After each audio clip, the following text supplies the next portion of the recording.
You have been told a comforting lie, that the gilded domes of the old world were symbols of piety and power. This is a calculated inversion of function. The gold was not an ornament, it was the conductive skin of a machine.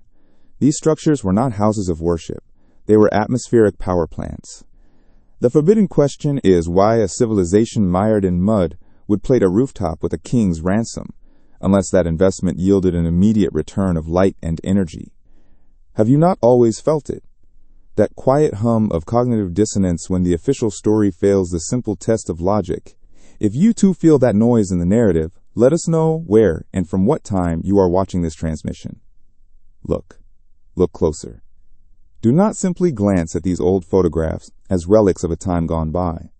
Treat them as the pristine, high-resolution evidence of a crime scene.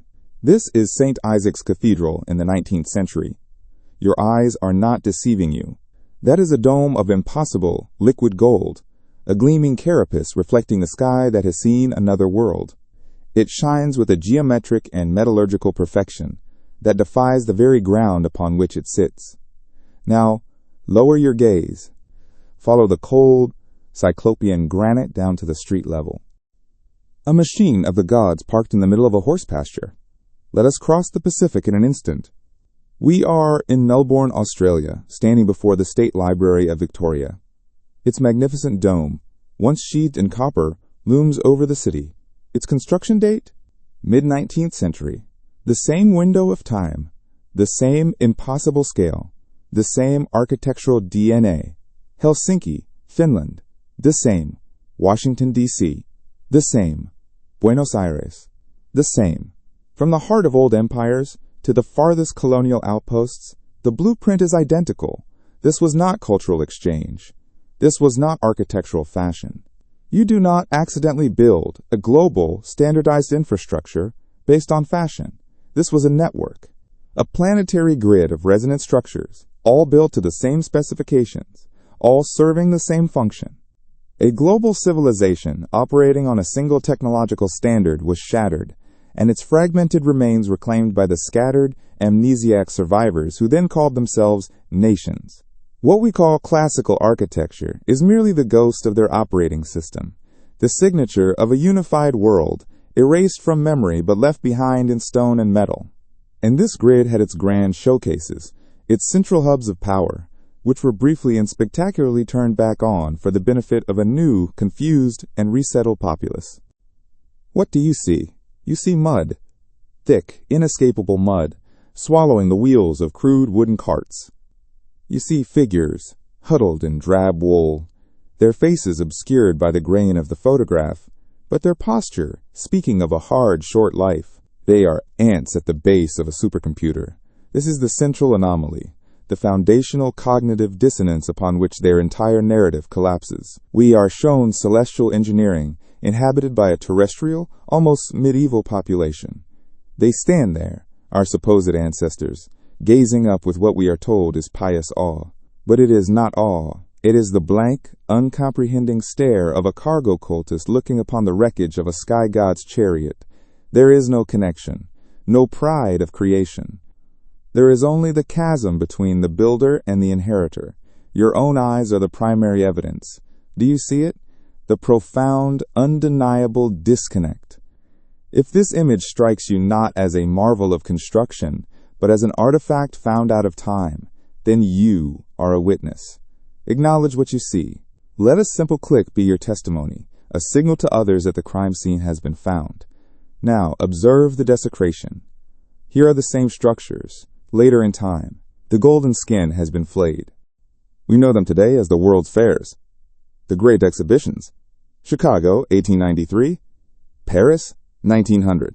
St. Louis, 1904. The official narrative, the one fed to us since childhood, is that these were temporary dreamlands, magical cities built of plaster and lath, erected for a single summer and then torn down. This is perhaps the most audacious lie of the entire control matrix. We are shown faded photographs of these temporary cities, and we are expected to see fantasy. But a forensic eye sees something else entirely. It sees thousands of acres of land covered in cyclopean structures, illuminated by millions of electric lights at a time when most homes still used gas lamps and candles. It sees vast lagoons, intricate canal systems, and colossal statues that defy the supposed fabrication materials. The White City of Chicago was not a plaster theme park. It was an inherited megalopolis, a surviving node of the old world's energy grid, reactivated for one final, glorious display. The lights that bathed the exhibition in an ethereal glow were not powered by some new, crude generator hidden behind a curtain. They were powered by the buildings themselves. The great domes and towers were harvesting atmospheric energy, just as they were designed to do, and channeling it to illuminate the grounds. It was a demonstration. The conductive copper stripped away. The machine has been lobotomized, its gleaming mind replaced with dull paint or cheap, insipid tile. The visual contrast is not one of renovation, but of decommissioning. It is the vibrant, living organism reduced to a taxidermied corpse. They left the skeleton, but they took the soul. And look at the extremities, the so-called ornaments they couldn't be bothered to remove. These spires, these crosses reaching for the heavens, they are not symbols of faith. Look at their structure. They are forked terminals, cathode ray emitters, mercury vapor antennas designed to interface with the ionosphere. The cross itself is the most efficient geometric shape for drawing and bifurcating an atmospheric charge. It was never about a man. It was about a mechanism. And the windows, those vast, intricate stained glass arrays. We are taught they were the Bibles of the illiterate, telling simple stories in colored light. This is a comforting lie. They were chromatic filters. They were waveguides, designed not to tell stories to the mind, but to tune specific frequencies of light, to project harmonizing resonance into the chamber, to affect the very cells of the people standing within. Every element had a function. A sacred, technological function. What we are left with today is a ghost of a machine, a beautiful but silent engine. Its purpose ritualized into nonsense. Its power forgotten by the orphaned children, playing in its shadow. A psychological operation designed to awe the survivors of the last reset. To present the technology of the past as a magical promise for the future, a future that the new controllers would benevolently bestow upon them, for a price. And what happened after the show was over? The narrative tells us these plaster palaces were simply demolished to clear the land. This is an insult to logic. You do not build a city, temporary or not, of such impossible scale and beauty, only to obliterate it a few months later. The truth is far more sinister. The demolition was not a cleanup operation. It was a strategic decommissioning. It was the systematic destruction of the old world's public utility. It was the final act of pulling the plug on free energy. Each building dynamited, each tower toppled, was a deliberate act of infrastructural assassination. It was done to sever the physical connection to our past and to erase the memory that such a world of effortless abundance was ever possible. They left a few of the permanent structures standing, the capitals, the cathedrals, but disconnected them from the grid. They became inert monuments, their true function forgotten, their power circuits broken. They were left as beautiful, empty shells, like the abandoned homes of a murdered family. We are those children. The official narrative. It is a curious artifact, is it not? A story constructed with such care, polished over generations, and presented to us in the hallowed halls of academia and the glossy pages of textbooks. It is designed to be comforting, linear, and above all, simple.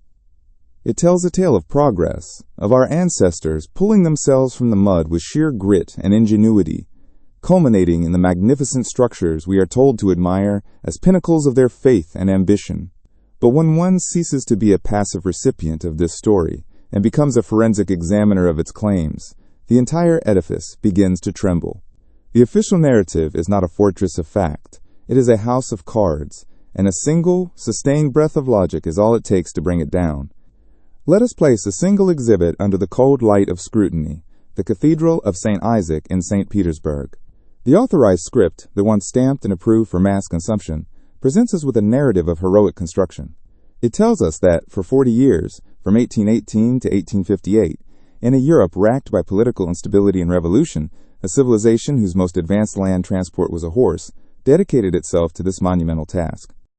This pattern, this global synchronicity, is the irrefutable evidence of a single, unified civilization that was not ours.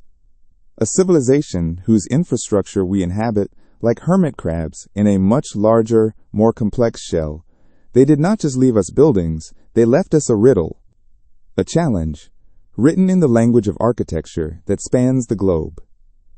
And this is where the investigation leaves the realm of the historical and enters your personal reality. The signature of this lost empire is not confined to forgotten photographs or distant capitals. It is above your head. In your own city, look at your state capitol, your old city hall, your central library, your main post office, your oldest courthouse. Look for the displaced architecture. The grand, classical structures that seem utterly out of place with the documented technological level of their supposed builders. You have seen them your entire life. You have walked past them, perhaps admired them, but you have never truly seen them for what they are. Orphaned artifacts. Decommissioned nodes of a planetary power grid. The silent, stone witnesses to our stolen inheritance. They are everywhere. Tell us, where have you seen these silent machines hiding in plain sight? The first step in reclaiming a lost memory is to recognize the evidence of its theft. The centerpiece of this fable is the Great Central Dome. We are informed, with an air of profound authority, that this dome, soaring over 100 meters into the sky, was coated in more than 100 kilograms of pure gold. The method, they say, was fire gilding, a process of such diabolical toxicity that it is almost unthinkable on an industrial scale. It involves dissolving pure gold in mercury to create an amalgam, painting this lethal paste onto the copper plates of the dome, and then heating the entire assembly to vaporize the mercury, leaving a microscopically thin layer of gold fused to the surface. Let us pause and truly contemplate this scene they have painted for us. Imagine the year is, say, 1840. The streets below are a mire of mud and manure. The air is thick with the smoke of coal and wood fires. The most sophisticated medical procedure available involves leeches and amputation without anesthetic. And yet, high above this primitive stage, hundreds of men are supposedly perched on rickety wooden scaffolding, 100 meters in the air, methodically painting a metallic poison onto a surface area of over 1,000 square meters. They are heating it with open flames, creating a vast, invisible cloud of mercury vapor, one of the most potent neurotoxins known to man. And so, the great silent machines were inherited, not by their engineers, but by their orphans. We wander through these resonant stone halls as tenants in a palace we did not build, touching walls that hold secrets our bodies have forgotten how to feel. We are a post-cataclysmic humanity suffering from a planetary amnesia, and our entire culture is the ghost of a lost science. Look closely at the behavior of our supposed ancestors, the figures in those faded 19th century photographs. They stand in the mud, dwarfed by these cyclopean structures, their faces a mixture of awe and a deep, unsettling incomprehension. They are not builders posing proudly before their creation. They are squatters, just beginning to invent new stories to explain the incomprehensible grandeur of their new homes. This is the genesis of the great mimesis, the mimicry of the survivor. In anthropology, there is a term for this phenomenon, a cargo cult, a society that, after encountering a more technologically advanced culture, attempts to replicate its rituals and artifacts without understanding the underlying principles, hoping to summon the same results. They see airplanes land with supplies, and so they build effigies of airplanes out of straw and wood, performing the rituals of the ground crew, praying for the cargo to return. The official accounts admit that as many as 60 workers died from the fumes, but this is presented as a tragic, yet acceptable cost of devotion. Does this sound like a story of construction? Or does it sound like a desperate, almost superstitious attempt to explain away an impossible artifact? We are asked to believe that a society which had not yet mastered basic sanitation, possessed the chemical engineering, logistical precision, and a truly suicidal disregard for its skilled workforce to accomplish a feat that would be a hazardous materials nightmare even today. This is not a historical account. It is a fairy tale, a poorly written one at that. It is a narrative of cognitive dissonance, demanding we hold two contradictory images in our minds simultaneously: the world of the horse-drawn cart and the world of millimeter-perfect atmospheric plating technology. They simply cannot coexist, and every fairy tale needs a hero, a singular genius to make the impossible seem plausible. For St. Isaac's, that hero is a French architect named Auguste de Montferrand. He is the protagonist of this myth. He is credited as the mastermind, the visionary who conjured this titan from his imagination. But once again, we encounter the great silence, the deafening void where the evidence should be. We are that cargo cult. On a global scale, we inherited a planet-wide network of functioning or semi-functioning etheric technology, and with the operating manuals turned to dust, we began to imitate the functions we could see, assigning them new, primitive meanings. Consider the spires that claw at the sky, the metallic pinnacles that once drew down the resonant energy of the heavens. Our ancestors, finding these structures, saw only their height. They did not understand them as terminals, as atmospheric accumulators, and so they climbed them and fastened pieces of colored cloth to their tips. An antenna designed to interface with the cosmos became a flagpole, a crude symbol for a new, fractured identity of tribe and nation. The function was lost, replaced by a ritual of territorial display, an act of profound technological regression, disguised as the birth of civilization. We walk into the nave, a vast chamber engineered with impossible acoustics. This was never a room for a sermon. It was a resonance chamber, a healing device designed to calibrate the human body to specific, life-affirming frequencies. The very geometry of the arches, the specific density of the stone, the placement of the windows, it was all part of a single, cymatic machine. The survivors felt the power, the lingering hum in the stone, the strange sense of peace that settled over them within these walls. We searched the archives for Montferrand's training, for his foundational papers on the physics of the ether, for his engineering treatises on electromagnetism, for the complex metallurgical formulas required to create a stable gold-mercury amalgam on such a scale. And we find nothing. We search for the detailed logistical plans, the manifests detailing the mining and refining of 100 kilograms of gold, the supply chain for the nearly 500 kilograms of mercury required, the blueprints for the massive, high-altitude scaffolding capable of supporting tons of equipment and hundreds of men. We find only silence. The absence is the evidence.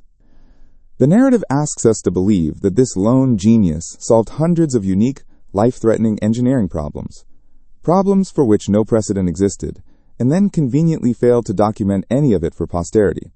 It is an insult to the intelligence. The truth is far more logical. Montferrand was not the creator. He was the first documented restorer. He was the man tasked with overseeing the piece of inherited technology, a magnificent machine left behind by a civilization far more advanced than his own. His job was not to build, but to repair, to refit, perhaps even to attempt to reactivate a system he and his contemporaries could no longer fully comprehend. But they could not comprehend its mechanism, so they filled the silence with their own noise. They formed choirs, their untrained voices echoing in a space designed for harmonic precision. They mistook the subtle vibration of the machine for a spiritual entity, the hum of the ether for the presence of God. The healing chamber became a house of worship. The ritual of prayer replaced the science of sonic therapy. And the organ. That colossal assembly of pipes and bellows is perhaps the most tragic example of our cargo cult mentality. We see it as a musical instrument, the grandest of its kind. But its complexity, its sheer power to move air and create vibration on a visceral, cellular level, betrays a far more profound purpose. This was no instrument for accompanying hymns. This was a sonic engine, a machine capable of modulating the atmospheric frequency of an entire city block, of entraining the bioelectric fields of thousands of people at once. Its music was a form of medicine, of atmospheric engineering. We have retained the ability to press the keys, to make it produce a sound, but we have lost the knowledge of which chords could soothe a fever, which frequencies could encourage crop growth, which harmonies could bring a population into a state of heightened coherence and creativity. He was not an architect in our sense of the word. He was the first administrator of an ancient wonder and the author of its cover story. This is the fundamental fragility of the official history. It relies on impossible timelines, phantom technologies, and mythical founders. It papers over logistical paradoxes with vague tales of human endurance and faith. They tell us these were monuments to a god in the sky, because the alternative, that they were functional power plants for a civilization on Earth, is too disruptive to the matrix of control they have constructed. They need you to believe in the primitive peasant staring up in awe, because they cannot allow you to see the truth, that your ancestors were not the ignorant builders of a simple church, but the disenfranchised heirs of a global energy grid. Ask yourself, does this script of the lone genius and the suicidal workers ring true? Or do you, like us, sense the gaping holes in the story they have sold us, the chilling emptiness where a grand and stolen history should be? The official story, as we have seen, is not a historical account. It is a work of fiction, a carefully constructed narrative designed to soothe, to placate, to obscure. But when we move past the story and into the cold, hard realm of logistics, the fiction collapses. We play it for entertainment, like a child banging on the console of a starship, delighted by the lights and noises, utterly oblivious to its power to bend space and time. This ritualization of forgotten technology permeates our very definition of community. The weekly act of going to church, of gathering within these structures, is likely a memory echo, a ritual born from a biological necessity. It may have once been a scheduled appointment to recharge, to recalibrate one's body within the energy field of the local power plant. The population of the old world may have been symbiotically linked to these buildings, drawing subtle energy from them to maintain optimal health. When the grid went down, the biological imperative remained, but its purpose was forgotten. The need to gather in that specific place persisted, and so a new reason was invented, the worship of an unseen god. We still perform the ritual, but the machine is off. The cargo never arrives. We go to the charging station, but the power has been cut. We are left with only empty belief, a phantom limb of a connection we can no longer feel. This is the great sorrowful truth of our modern world. We are living inside a museum of inherited technology, mislabeling every exhibit. We call power plants cathedrals. It does not merely fray at the edges. It evaporates under the harsh light of a simple audit. This is where the fairy tale ends and the forensic investigation begins. We will now examine the blueprints that were never drawn, the supply chains that never existed, and the industrial capacity that was nothing more than a ghost. Let us begin with the raw materials, the very elements they claim were used to plate the great dome of St. Isaac's. The Chronicle states over 100 kilograms of pure gold were used. 100 kilograms. Let us not allow that number to become an abstraction. In the early 19th century, this was not a trivial amount. It was a king's ransom, a strategic reserve. The entire global production of gold at the time was a mere fraction of what it is today. We're told this colossal sum was allocated not for a war effort, not for stabilizing an empire's economy, but for the cosmetic plating of a rooftop, largely invisible to the citizens below. But the logistical paradox is not merely the cost. It is the existence. Where was the refinery capable of processing this quantity of gold to the purity required for mercury amalgam gilding? Such a facility would have been a state secret, a fortress of alchemical precision. We call atmospheric resonators bell towers. We call healing devices altars.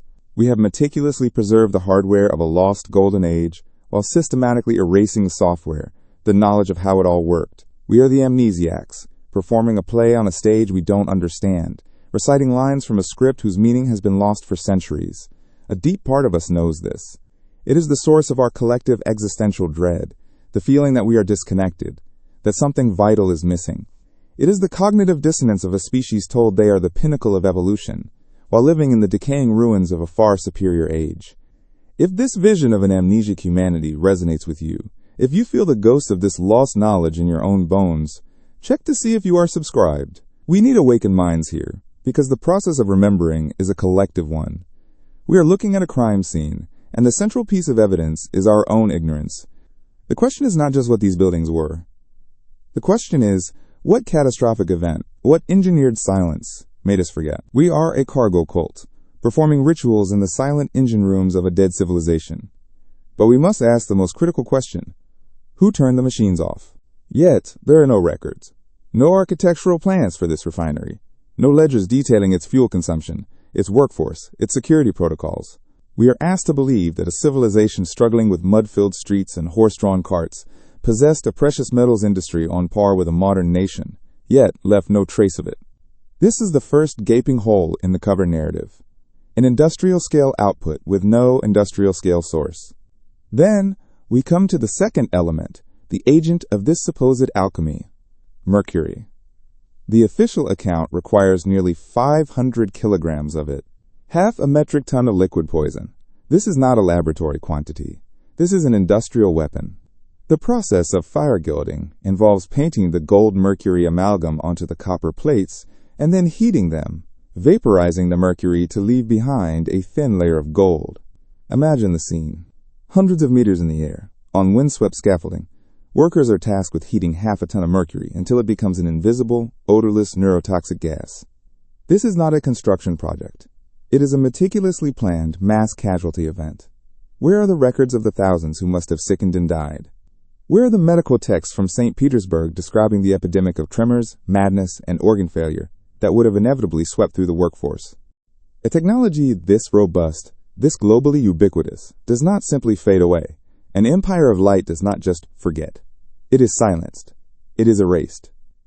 The mechanism of this silence was not time, nor decay. It was a crime. A singular, planetary-scale act of sabotage. The historical records hint at it, calling it by many names. The Great Fire. The Deluge. The star forts buried in the mud. We call it the Reset. It began with the ground beneath their feet. A cataclysm, but not a fire from the sky or water from the heavens. It was a flood of earth. A targeted liquefaction of the soil, perhaps triggered by a seismic event, or perhaps by a frequency weapon of unimaginable power. The earth itself was made liquid, not to drown the people, but to ground the circuit. The lower levels of these grand atmospheric power plants, the true foundations that connected them to the subterranean energy of the planet, were systematically submerged. The cathedrals, the capitals, the city-sized machines were choked at their root. The global grid was short-circuited in a single catastrophic instant. The hum of the old world stopped, and in the chaos that followed, they arrived. The parasites, the inheritors. They did not build this world, but they understood it just well enough to dismantle it. Where are the safety manuals, the primitive respirators, the protocols for handling a substance so toxic that its modern use is restricted to sealed laboratory environments? They do not exist. There is no evidence of this chemical holocaust, because it is an invention, a desperate attempt to explain a technology they did not understand, using a method that is physically and biologically suicidal. The logistical chain for the mercury is another ghost. Where was the mine with this output? How was half a ton of the densest, most toxic liquid on Earth transported in wooden carts over rudimentary roads? The silence of the historical record on these questions is not an oversight. It is an admission. The complete absence of a support infrastructure is the most powerful evidence that the infrastructure was never needed, because the event, as described, never happened. The numbers are not an opinion. They are a physical constraint, a mathematical law. They are the steel bars of a cage from which the official narrative cannot escape. Mathematics does not lie. If you can reconcile this logistical black hole, this complete vacuum in the supply chain, for a project of this magnitude, I would be genuinely fascinated to read your theory below. But the impossibilities only multiply when we consider the physical stage for this drama, the construction itself. They were the architects of the new Dark Age, and their first order of business was the engineering of forgetting. This was a two-front war against memory itself. First, the physical decommissioning. They began stripping the conductive skins from the great domes. The gold, the copper, it was not just for bullion, not just to fill their new vaults. That was a secondary benefit. The primary objective was strategic, to ensure the free energy network could never be reactivated by the dazed and scattered survivors. Each sheet of metal removed was a promise that humanity would remain dependent, disconnected, and controllable. They turned power plants back into primitive places of worship, ensuring we would pray to the machine instead of ever learning to operate it again. Second, and far more insidious, was the Great Archive burning. The official narrative calls them tragedies. The Great Chicago Fire of 1871. The San Francisco earthquake and fire of 1906. These were not accidents. They were surgical strikes on information. Entire city centers, filled with municipal records, engineering libraries, university archives, and the original architectural plans of the old world, were incinerated. The fire was not a tragedy. It was a tool used to scour the historical record clean of any evidence that contradicted the new, fabricated timeline. We are shown paintings and early photographs of vast, intricate wooden scaffolding encasing these domes. We are meant to accept these as fact. But an engineer, not a historian, looks at these images and sees a violation of physics. A wooden structure, 100 meters tall, would need to support its own immense weight against wind shear and gravity, long before a single worker, a single copper plate, or a single kilogram of gold was added to the load. Now, add hundreds of workers. Add the weight of the copper plates. Add the tons of tools, forges, and fuel needed for the heating process. The load calculations defy the structural integrity of timber. It is the equivalent of trying to build a modern skyscraper using the materials and techniques of a log cabin. We are presented with the paradox of the peasant. Below, in the dirt, a population exists that is, by all historical accounts, largely illiterate, impoverished, and technologically primitive. Yet, high above them, a feat of structural engineering, material science, and project management unfolds that would challenge a 21st century corporation. Who were these master builders? Where did this legion of hyper-specialized laborers come from? Where are the records of the guilds of high-altitude guilders? Where are the training academies for the engineers who designed scaffolding capable of withstanding the brutal street? They burned the blueprints to our inheritance. They destroyed the manuals for our own technology. They needed us, amnesiac, orphaned, believing we had clawed our way out of mud huts when, in fact, we had been cast down from a golden age. They left the impossible structures standing as monuments to a past we could admire but never comprehend, a constant nagging reminder of a greatness we are told we could not have possibly achieved. The silence they engineered is the air we breathe. It is the foundation of the prison matrix we call modern history. Silence is their most potent weapon. Sharing this information is our defense. Send this to someone who needs to wake up, and so the great silence descends. The final act of the engineering of forgetting was not the burning of libraries or the burying of cities. It was the rewriting of our very soul. We are a civilization with amnesia, living as squatters amidst the silent, sleeping ruins of giants. Our official history is not a record. It is a cover narrative, a lullaby sung to a sleeping species to keep it from waking up. We are told we crawled from mud huts, that we struggled for millennia to stack stone upon stone, and that these great cathedrals and capitals are the pinnacle of our slow, arduous climb. Petersburg winters while supporting tons of material. Where are the logistics plans for feeding and housing this army? The answer is nowhere. Because they were not an army of builders. They were, at best, a small team of custodians. The great cathedrals and capitals were not constructed by the people we see in the photographs. They were discovered by them. We are looking at a cargo cult, a primitive society that has inherited the baffling, awe-inspiring technology of a vanished ancestor and is doing its best to maintain it, to imitate its function, without ever grasping the science behind it. The lack of a backstage is the final proof. Any great human endeavor, from building a pyramid to launching a rocket, leaves a colossal trail of evidence. Quarries, mines, foundries, workshops, transport networks, design documents, payrolls, housing. It creates an entire economic and social ecosystem. For the construction of these cyclopean structures, across the entire globe, that ecosystem is missing. We have the magnificent final product, the artifact, but we have none of the industrial fingerprints of its creation. It is like finding a smartphone in a medieval village. The official story would have us believe the local blacksmith hammered it out. The logistical audit proves this is impossible. The truth is more unsettling and far more profound. This is the foundational lie, the most elegant and cruel deception. We did not climb up to this. We fell down to it. We have been engineered to feel pride for a regression. We inhabit machines we no longer comprehend, and our ignorance has been weaponized against us. We walk through halls of impossible grandeur and call them museums. We gaze upon circuits of sacred geometry and call them art. We stand beneath colossal atmospheric power converters and call them houses of worship. This is the ultimate cognitive dissonance of our existence. To be giants, convinced we are pygmies. To be the inheritors of a kingdom, living like orphans in the forgotten hallways of our own palace. We are the children who found the keys to a starship and are using them to open bottles. The tragedy is not just what we have lost, but that we have been programmed not to even look for it.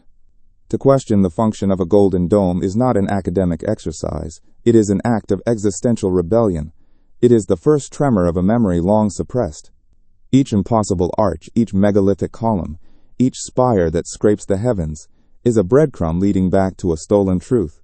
To see the cathedral not as a temple but as a machine is the first step toward reclaiming our stolen inheritance. These structures are orphans.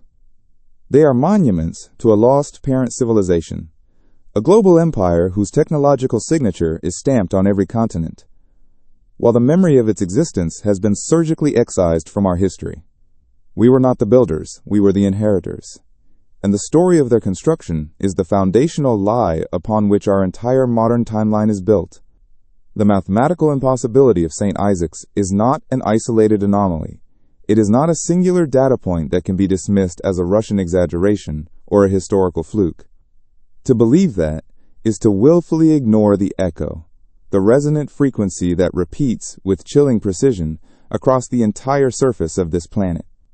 The moment you accept the logistical void surrounding that one golden dome, the entire map of our accepted history begins to dissolve. The crime scene is not a single cathedral. It is the world. Let us step outside of the cold of St. Petersburg. We will not travel by steamship or by rail, for those are the technologies of the world that came after. We will travel by the speed of this revelation. Blink, and you are no longer in Russia. You are in the oppressive, humid heat of Havana, Cuba. Look up. Before you stands El Capitolio, a structure so gargantuan, so opulent, it dwarfs everything around it. To understand that the resonance in its chambers was not for prayer, but for healing. To realize that the light filtering through its stained glass was not for storytelling, but for frequency modulation. This is the path to remembering who and what we truly are. Our potential has not been lost, it has been dormant. Buried beneath a mountain of lies, a flood of engineered forgetting. The gold on the domes, we must finally understand, was never for a god in the sky. It was a promise of limitless, clean energy for a sovereign humanity on Earth. A birthright that was stolen from us. The investigation does not stop here. It is only the beginning. If the frequency of this truth resonates within you, if you feel the pull of a past that refuses to stay buried, then our work has just begun. The great silence is breaking. To continue unearthing this reality with us, subscribe and activate the bell. It is more than a notification. It is a signal. Welcome to the resistance. Its dome, a colossal stone and bronze sentinel, dominates the skyline. The official narrative tells you it was built in the late 1920s, a vanity project of a fledgling republic. But the design, the scale, the sheer energetic presence, it is the same machine, the same fundamental architecture, the same signature. It does not belong to the 20th century any more than a fusion reactor belongs in a medieval castle. It is an artifact, found and repurposed, given a new name and a new fabricated history. The frequency shifts. The longitude changes, but the architecture remains a constant. We are now under the searing sun of Sacramento, California. Before us is the California State Capitol building, completed, they say, in 1874. Again, the impossible dome, the neoclassical columns, the grand symmetrical design that speaks not of pioneer spirit, but of an ancient, established, and incomprehensibly powerful order. We are told this was built by men who had just crossed the continent in wooden wagons, men who were fighting for survival in a, quote, new world.